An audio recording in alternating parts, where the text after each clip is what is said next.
أشهد أن محمد رسول الله۔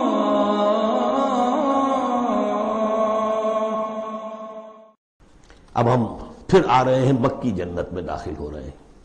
یہاں سے اب آخری گروپ شروع ہو رہا ہے۔ آخری منزل تو سورہ قاف سے شروع ہوئی تھی، چھٹا گروپ مکی اور مدنی صورتوں کا یہاں ختم ہو گیا۔ 7 صورتیں، حسین ترین صورتیں قرآن کی، وہ پہلی 7 صورتیں تھیں، سورہ قاف، سورہ ذاریات، سورہ طور، سورہ نجم، سورہ قمر، سورہ رحمان، عروس القرآن، پھر سورہ واقعہ۔ پھر یہ 10 صورتیں آ گئیں، سورہ حدید، سورہ مجادلہ، سورہ حشر، سورہ ممتحنہ، سورہ صف، سورہ جمعہ، سورہ منافقون، سورہ تغابن، سورہ طلاق، سورہ تحریم۔ اب پھر یہ مکی قرآن مجید، یہ آخری گروپ ہے۔ اس میں بھی پہلے 6 صورتیں جو ہیں وہ 3 کے سب گروپس کی شکل میں ہیں۔ سورہ ملک بڑی، جیسے سورہ قاف وہاں تھی اسی مقام پر یہاں سورہ ملک ہے، بہت جامع اس کی تاثیر، اور یہ بہت حضور کو عزیز تھی۔ آپ کی یہ معمولات میں سے تھا، رات کو سوتے ہوئے آپ سورہ ملک پڑھا کرتے تھے، اور اس کی آپ نے تلقین کی ہے۔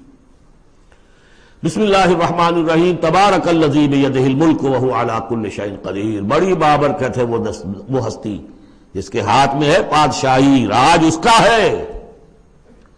یہ ہے دین کا سیاسی پہلو، پوری کائنات پر اس کا راج چل رہا ہے۔ دنیا میں بغاوت ہے، کیوں ہے؟ وہ اپنے ایمان کے دعوے داروں کا امتحان لینا چاہتا ہے، بس۔ ورنہ سورج، چاند، گیلیکسیز، پوری کائنات اور خود ہمارے جسم کا ایک ذرہ اس کے قانون کا پابند ہے، تابع ہے۔ ہمارا جسم ہمارے اختیار میں کہاں ہے؟ میں تنگ آ جاتا ہوں، 2 دن ہوتے ہیں یہاں سے تو طبیعت خراب ہو جاتی ہے، جب تک کہ وقت لگتا ہے کینچی لے کر بیٹھتا ہوں۔ اگر میں چاہوں کہ یہاں بال نہ آئے، میرا جسم ہے، میرا تو اختیار نہیں، وہ تو آئیں گے۔ تو ہمارا جسم بھی جہاں تک اس کی فزیولوجی کا تعلق ہے، اس کی اناٹمی کا تعلق ہے، یہ سارا اللہ کے قانون کے تابع، میرے تابع تو نہیں۔ میں چاہوں میرا دل ذرا رک جائے، جب چاہوں میں اس کو سٹارٹ کر دوں تو یہ تو نہیں ہوگا، جب بند ہوگا بند ہو جائے گا، میرے اختیار میں نہیں ہے۔ لیکن یہ کہ جو ہماری اختیاری زندگی ہے اس میں ہم نے طے کر لیا ہے کہ اللہ کی نہیں مانیں گے، اپنی مانیں گے، اپنی مانیں گے، اپنی بیویوں کی مانیں گے، اور جو بھی نظام ہے اس کے ساتھ وفاداری کریں گے، چاکری کریں گے، ان کی ملازمت کریں گے، ان کے رتھوں کے اندر ہم بیل بن کر جوتیں گے تاکہ ہمیں عیش ملے، دنیا کے اندر ہمارے لیے مقامات ہوں، ہماری عیش ہو، بس اللہ خیر صلی اللہ۔ تو یہ ہے اصل میں امتحان، ورنہ بادشاہی یہاں اب بھی اسی کی ہے۔ یہ صرف ہلدی کی گانٹھ ہے جسے لے کر ہم پنساری بن کر بیٹھ گئے، میری مرضی، میرا خیال، میرا نظریہ یہ ہے، اور ہمارے نزدیک جو ہے طریقتکم المثلی، ہمارے جو کلچر ہے، مثالی نظام جو ہم نے بنایا ہے، ہمیں اس کی حفاظت کرنی ہے۔ تبارک الذی بیدہ الملک وہو علی کل شیء قدیر، وہ ہر چیز پر قادر ہے۔ الذی خلق الموت والحیاۃ لیبلوکم ایکم احسن عملا۔ اب دیکھیے، ہم نے حیات انسانی کا جو اب تک سمجھا ہے، جس کو کہ عمر نے، جو کہ بہت بڑا شاعر ہے، اس نے اپنی بیوی سے خطاب کر کے کہا ہے حیات ثم موت ثم بعث حدیث و خرافات یوم عمری۔ یہ کیا ہے؟ زندگی پھر موت پھر زندگی، یہ کیا سب حدیث و خرافات، معاذ اللہ۔ ہم نے بھی دیکھا پہلے کنتم امواتا فاحیاکم ثم یمیتکم ثم یحییکم ثم الیہ ترجعون۔ یہ وقفے کیوں ڈالے گئے؟ یہ موت کا وقفہ کیوں ڈال کر زندگی کا ایک حصہ نکال دیا علیحدہ؟ 30 40 50 60 سال یہ دنیا کی زندگی، پھر موت کا وقفہ۔ موت ایک زندگی کا وقفہ ہے، یعنی آگے بڑھیں گے دم لے کر۔ کیوں؟ اس کی حکمت بتائی جو ہم پڑھائیں سورہ واقعہ میں، قدرنا بینکم الموت، تمہاری ہی زندگی کا تسلسل ہے جس میں ہم نے ایک وقفہ موت کا ڈال دیا ہے۔ کیوں ڈالا ہے؟ خلق الموت والحیاۃ لیبلوکم ایکم احسن عملا۔ یہ جو چنک علیحدہ کیا ہے یہ اس لیے کہ تمہاری آزمائش ہو، امتحان ہو، تمہیں جانچا جائے۔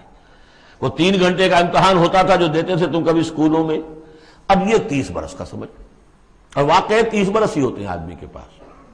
پہلی زندگی کے 20-25 برس ویسے گزر گئے، شعوری ابھی نہیں ہے، اور پھر ایک خاص عمر کے بعد جو ہے اعضاء ڈھیلے پڑ گئے، اور پھر یہ کہ لا یعلم من بعد علم شیئا، 30 نہیں ہوں گے 40 مل جائیں گے آدمی کو، کام تو یہی ہوتا اس کی زندگی کا۔ یہ اس لیے ہے لِيَبْلُوَكُمْ أَيُّكُمْ أَحْسَنُ عَمَلًا، تاکہ تمہیں جانچے پرکھے دیکھے تم میں سے کون ہے اچھے عمل کرنے والا۔ اب دیکھیے علامہ اقبال کی جو نظم ہے زندگی کے موضوع پر، واقعہ یہ ہے کہ بہت چوٹی کی چیز ہے، بہت عمدہ چیز۔ تو اسے پیمانہ امروز فردا سے نہ ناپ، جاویداں پہم دواں ہر دم جواں ہے زندگی۔ قلزم ہستی سے تو ابھرا ہے مانند حباب، جیسے سمندر میں ایک بلبلا سا ہوتا ہے، کتنی زندگی ہوتی ہے بلبلے کی۔ قلزم ہستی سے تو ابھرا ہے مانند حباب، اس زیاں خانے میں تیرا امتحان ہے زندگی۔ خلق الموت والحیات لیبلوکم ایکم احسن عملا، ہے کبھی جاں اور کبھی تسلیم جاں ہے زندگی۔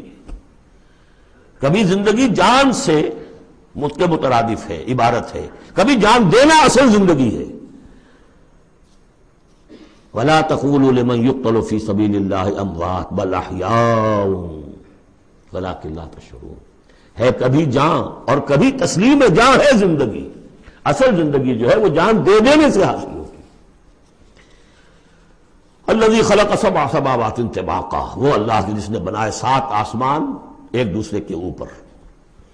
آیات متشابہات میں سے ہے۔ ما تری فی خلق الرحمن من تفاوت، تم نہیں دیکھ پاؤ گے اللہ کی تخلیق میں کہیں کوئی فرق۔ اتنا محکم نظام ہے، اتنا محکم نظام۔ کیا کسی سائنسدان نے آج تک یہ بھی کہا کہ تخلیق میں یہاں نقص ہے؟ کسی نے کہا؟ زوالوجی کی فیلڈ میں یا باٹنی کی فیلڈ میں یا کسی اور فیلڈ میں، جیولوجی کی فیلڈ میں، ایسٹرونومی کی، کسی نے کہا ہے؟ ما تری فی خلق الرحمن من تفاوت فارجع البصر هل تری من فطور، پھر ذرا دوبارہ لوٹا لو اپنی نگاہ، دیکھ لو، ہر میدان میں دیکھ لو، کہیں تمہیں کوئی رکھنا نظر آتا ہے؟ اگر یہ تخلیق کامل ہے تو کامل حقیقت میں کون ہے؟ اس کا خالق، اس کا باری، اس کا مصور، بس یہ نظر نہیں آتا۔ سائنسدان سب کچھ دیکھ رہے ہیں، ڈھونڈنے والا ستاروں کی گزرگاہوں کا اپنے افکار کی دنیا میں سفر کر نہ سکا۔ بڑے بڑے صاحب بصیرت اور بڑے بڑے عقل مند اپنی ناک تلے کے پتھر سے ٹھوکر کھاتے ہیں، دیکھ رہے ہیں ٹیلیسکوپ سے ٹھوکر کھا رہے ہیں وہاں جو سامنے پتھر پڑا ہوا ہے اس سے۔ یہ ہو رہا ہے آج ہمارے ساتھ۔ فرج سپر جیل کا بسرا کر رہتے ہیں، پھر لوٹاؤ ذرا اپنی نگاہ کو 2 مرتبہ اور۔ ینقلب الیک البصر خاسئا وہو حسیر، تمہاری نگاہ تھک ہار کر لوٹ آئے گی، تمہیں ہماری تخلیق میں کہیں کوئی رکھنا، کوئی دراڑ نظر نہیں آئے گی۔ وَلَقَدْ زَيَّنَّا السَّمَاءَ الدُّنْيَا بِمَصَابِيحَ وَجَعَلْنَاهَا رُجُومًا لِلشَّيَاطِينَ وَأَعْتَدْنَا لَهُمْ عَذَابَ السَّعِيرِ، اور ہم نے سب سے قریبی آسمان کو سجا دیا ہے چراغوں سے، یعنی زمین سے جو قریب ترین آسمان ہے، پہلا آسمان، اور ان چراغوں کو ہم نے بنا دیا ہے رجومًا للشیاطین، شیاطین جن جو ہیں وہ جو کوشش کرتے ہیں اس سے باہر نکل کر، اور وہ چاہتے ہیں کہ کچھ خبریں جو ہیں وہ فرشتوں سے چرا کر لے آئیں، تو ان کو کھدیڑنے کے لیے، ان کو اوپر سنگ باری کے لیے ہم نے یہ میزائلز رکھے ہوئے ہیں۔ وَأَعْتَدْنَا لَهُمْ عَذَابَ السَّعِيرِ، اور ان کے لیے ہم نے تیار کر رکھا ہے جلا دینے والا عذاب۔ وَلِلَّذِينَ كَفَرُوا بِرَبِّهِمْ، اور جو لوگ اللہ کا، اپنے رب کا کفر کریں، چاہے وہ انسان ہو چاہے جنات ہوں، ان کے لیے ہے عذاب جہنم، جہنم کا عذاب، وبئس المصیر، اور وہ بہت ہی برا ٹھکانہ ہے۔ اذا القوا فیہا سمعوا لہا شہیقا وہی تفور، جب وہ اس میں جھونکے جائیں گے تو سنیں گے کہ وہ دھاڑ رہی ہوگی، اچھل کود رہی ہوگی، اس کا جوش و خروش ہوگا، جو سورہ قاف میں ہم نے پڑھا تھا کہ ہم اس سے پوچھیں گے حل امتلأت وتقول حل من مزید، وہ اور چاہے گی۔ جیسے کوئی بھوکا بھیڑیا ہو یا بھوکا شیر ہو اور اس کے آگے کوئی شکار ڈالا جائے تو جس طریقے سے وہ اس پر غرا کر آئے گا، تکاد تمیز من الغیظ، قریب ہوگا کہ وہ اپنے غصے سے پھٹ جائے۔ کلما القی فیہا فوج، جب کبھی بھی اس میں ایک فوج ڈالی جائے گی، یعنی یہ کہ ایک قوم کے بعد دوسری، دوسری کے بعد تیسری، وہ تو ہو رہا ہے، وہم یوزعون، ان کے درجہ بندی کی جائے گی، قوموں کا علیحدہ علیحدہ حساب ہوگا۔ سألہم خزنتہا، تو جو جہنم کے داروغہ ہے وہ ان سے کہیں گے الم یاتکم نذیر، کیا آپ کے پاس کوئی خبردار کرنے والے نہیں آیا؟ قالوا بلا، وہ کہیں گے آیا تھا، کیوں نہیں؟ قد جاءنا نذیر، ہمارے پاس خبردار کرنے والا آیا، فکذبنا، ہم نے انہیں جھٹلا دیا تھا۔ وَقُلْنَا مَا نَزَلَ اللَّهُ مِن شَيْءٍ، اور ہم نے کہا کوئی شے نہیں اتاری اللہ نے، یہ تم خام خواہ کہہ رہے ہو کہ تم پر کوئی قرآن اترا ہے یا تورات اتری ہے۔ ان انتم الا فی ضلال کبیر، ہم نے اس سے بھی بڑھ کر کہا کہ تم تو خود کسی گمراہی میں ہو، کھلی گمراہی میں مبتلا ہو گئے ہو، تمہیں کوئی آسیب آ گیا ہے یا کچھ اور ہو گیا ہے۔ وَقَالُوا لَوْ كُنَّا نَسْمَعُ أَوْ نَعْقِلُ، اور انہوں نے کہا یا وہ کہیں گے کہ اگر ہم سنتے اور سوچتے، غور کرتے، عقل سے کام لیتے، ما کُنَّا فی اصحاب السعیر، تو ہم نہ ہوتے اس جہنم والوں میں سے۔ فَاعْتَرَفُوا بِذَنبِهِمْ، پس انہوں نے اپنے اصل گناہ کا اعتراف کر لیا۔ یہ بہت اہم مقام ہے۔ اصل گناہ کیا تھا کہ ہم نے ان کی بات سنی نہیں، سنی تو انسنی کر دی، اس پر غور نہیں کیا۔ اس لیے کہ ہم یہ آیت پڑھ چکے ہیں، ان السمع والبصر والفؤاد کل اولئک کان عنہ مسئولا، اللہ نے تمہیں یہ فیکلٹیز دی ہیں تو اس لیے کہ استعمال کرو۔ ہم نے بند کر کے رکھ چھوڑی ہے۔ ہماری ریت ہے، ہماری آباء و اجداد کی رسمیں ہیں، ہماری برادری کے یہ رواج ہیں، ہم اتنے عرصے سے ایک جماعت میں ہیں، اس جماعت کا یہ چلن ہے، جو بھی ہے، اس فرقے میں ہے، اس فرقے کا یہ معاملہ ہے۔ یہ ساری چیزیں جو ہے کہ نہ سوچنا، نہ غور کرنا، نہ سننا۔ فَاعْتَرَفُوا بِذَنبِهِمْ، اصل گناہ یہ ہے ان کا۔ فَسُحْقًا لِّأَصْحَابِ السَّعِيرِ، تو اب دفع ہو جائیں یہ، دھتکارے جائیں یہ لوگ کہ جو جہنمی ہیں۔ اس کے برعکس ان الذین یخشون ربہم بالغیب، وہ لوگ کہ جو اپنے رب سے ڈرتے رہے غیب میں، لہم مغفرۃ واجر کبیر، ان کے لیے مغفرت بھی ہے اور بہت بڑا اجر بھی ہے۔ وَأَسِرُّوا قَوْلَكُمْ أَوِ اجْهَرُوا بِهِ، اور دیکھو چاہے تم اپنے قول کو چھپا کر بیان کرو یا بلند آوازی سے بیان کرو۔ إِنَّهُ عَلِيمٌ بِذَاتِ الصُّدُورِ، وہ تو اس سے بھی واقف ہے جو تمہارے سینوں کے اندر مضمر ہے اور پنہاں ہے۔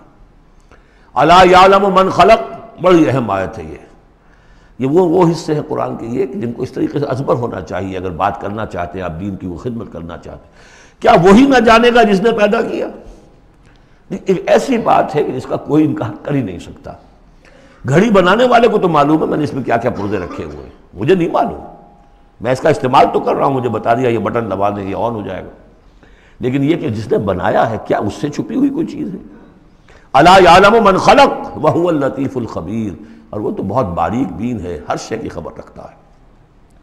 هو الذی جعل لکم الارض ذلولا، اسی نے تمہارے لیے زمین کو بنا دیا ہے پست، تابع حکم، تمہارے قدموں میں بچھی ہوئی ہے غریب، جتنا چاہتے ہو اس کو تو رونتے ہو، پامال کرتے ہو۔ فامشوا فی مناکبہا، چلو پھرو اس کے کندھوں کے مابین، گویا کہ یہ بھی کوئی بہت بڑا ہاتھی ہو، اس کے کندھوں کے مابین اتنی جگہ ہے، چل پھر رہے ہیں۔ جیسے چیونٹی کسی ہاتھی کے کندھوں کے درمیان چل رہی ہو تو وہ تو سمجھتی ہوگی کہ فٹ بال کا میچ کھیلنے کی جگہ مجھے مل گئی ہے۔ تو یہی حال ہمارا ہے، ہم جسے بہت وسیع سمجھتے ہیں کیا وہ کچھ بھی نہیں۔ فامشوا فی مناکبہا وکلوا من رزقہ، اور اسی کے رزق میں سے کھاؤ پیو، اسی زمین میں سے تمہارا رزق بھی برآمد ہو جائے گا۔ وإلیہ النشور، یہ یاد رکھو کہ پھر اللہ ہی کی طرف اٹھ جانا ہے، یہ اٹھنا ہے۔ آمنتم من فی السماء ان یخسف بکم الارض فاذا ہی تمور، کیا تمہیں کوئی خوف نہیں رہا؟ بالکل تم نچنت ہو گئے ہو اس آسمان والے سے جو آسمان میں ہے کہ وہ کہیں تمہیں زمین میں خسف نہ کر دے، دھسا نہ دے، فاذا ہی تمور، جبکہ وہ لرزے، زلزلہ آئے، شق ہو جائے اور تم چلے جاؤ۔ ام امنتم من فی السماء ان یرسل علیکم حاصبا، کیا تمہیں کوئی ڈر نہیں رہا کہ اللہ تعالیٰ جو ہے وہ آسمان والا تم پر بھیج دے کوئی ایسا جھکڑ تیز آندھی جس میں پتھر چلے آ رہے ہیں، جو بلٹس کا کام کرے اور میزائلز کا کام کرے۔ فَسَتَعْلَمُونَ كَيْفَ النَّذِيرُ، پھر تمہیں معلوم ہو جائے گا کہ میرا خبردار کرنا کیسا تھا، کیا اس کا نتیجہ تھا۔ وَلَقَدْ كَذَّبَ الَّذِينَ مِن قَبْلِهِمْ، اور یقیناً جو ان سے پہلے تھے انہوں نے بھی جھٹلایا تھا۔ فَكَيْفَ كَانَ نَكِيرٌ، تو کیسا ہوا میرا ان کو پکڑنا اور میرا عذاب۔ اَوَلَمْ يَرَوْا إِلَى الطَّيْرِ فَوْقَهُمْ، کیا یہ دیکھتے نہیں پرندوں کو جو ان کے اوپر ہیں؟ صافات ویقبضن، کبھی انہوں نے اپنے پر پھیلائے ہوتے ہیں، کبھی ان کو سکیڑ لیتے ہیں۔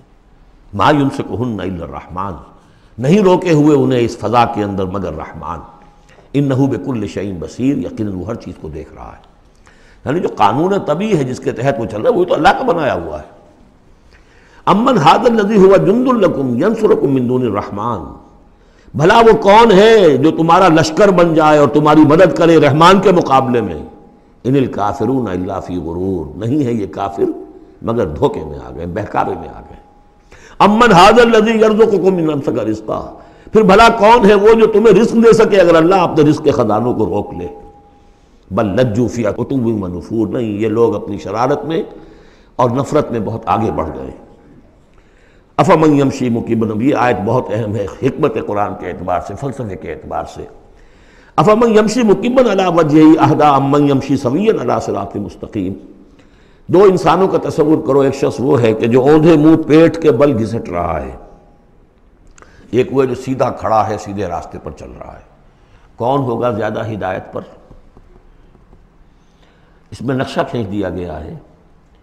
جو لوگ حیوانی سطح پر زندگی بسر کر رہے ہیں، صرف انسٹنکٹس کی وجہ سے زندہ ہیں، پیٹ، معاشی جد و جہد اسی کے لیے زندہ ہیں، گھسٹ رہے ہیں اسی میں۔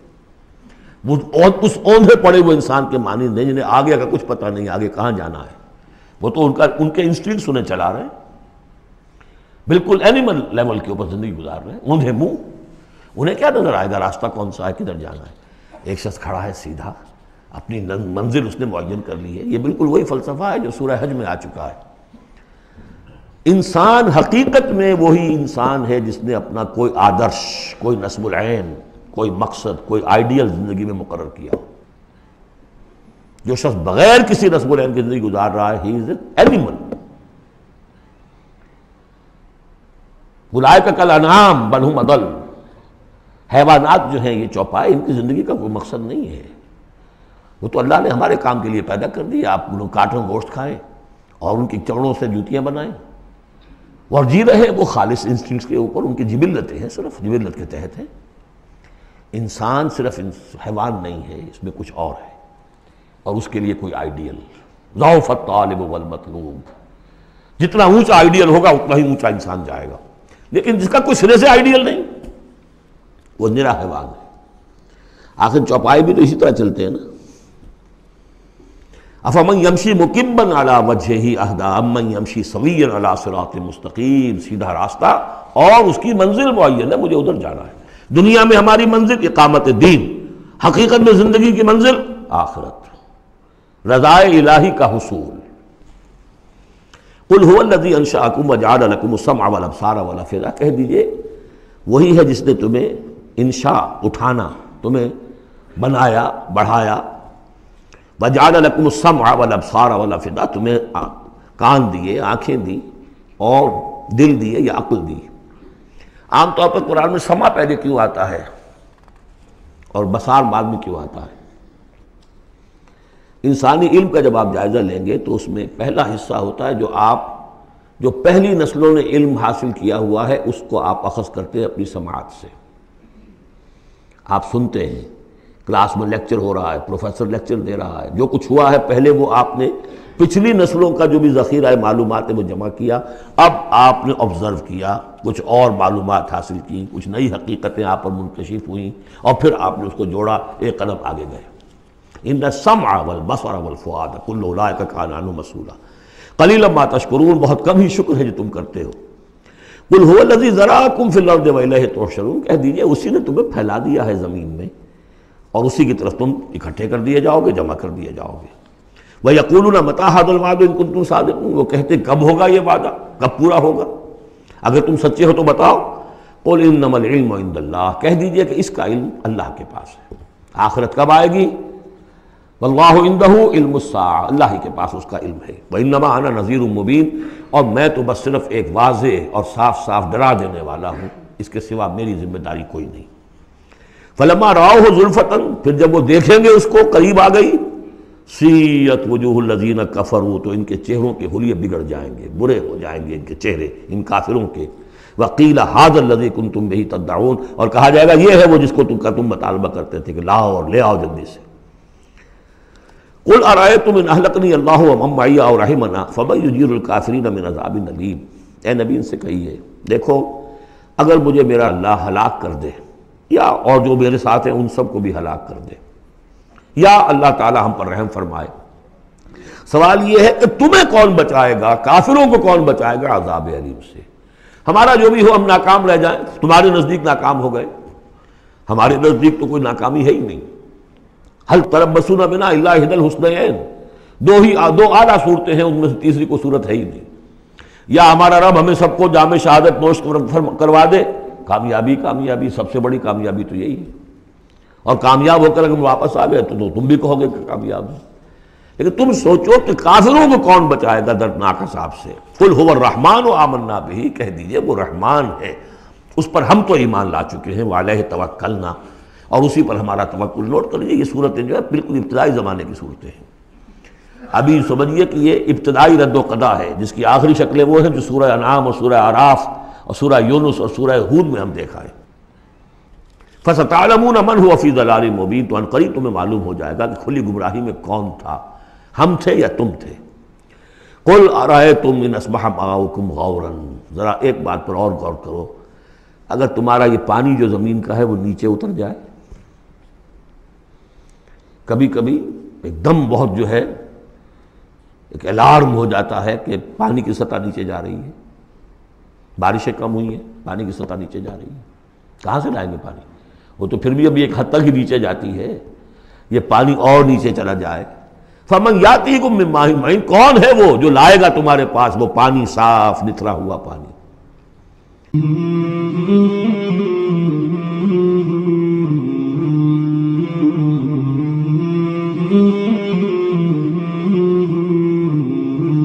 مولاي صل وسلم